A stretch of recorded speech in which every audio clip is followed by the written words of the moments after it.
nostri genitori. Lui è Nicolò, 21 anni, di Meulo, studente Erasmus, bloccato a Barcellona con Martina, anche lei studentessa Erasmus, ma di Silea, in provincia di Treviso. Ci ha mandato questo video per chiedere aiuto. Non sanno chi potrà portarli a casa una volta sbarcati a Genova, dice. Giovedì mattina io e la mia amica Martina partiremo col traghetto delle grandi navi della Farnesina da Barcellona per arrivare a Genova al mattino seguente. Il problema è che una volta arrivati a Genova non c'è modo di tornare a casa. Io risiedo nella provincia di Venezia e la mia amica Martina in provincia di Treviso.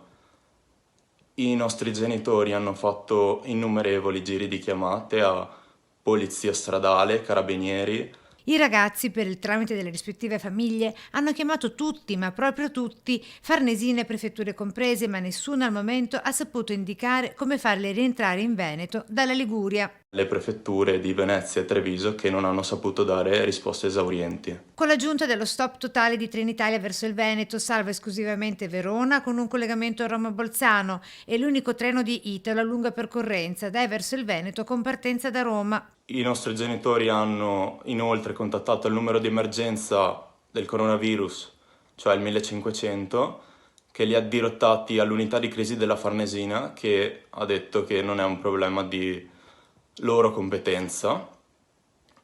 Inoltre oggi mi è giunta voce che non sono stati bloccati tutti i treni da e per il Veneto e non sappiamo come fare per arrivare a casa.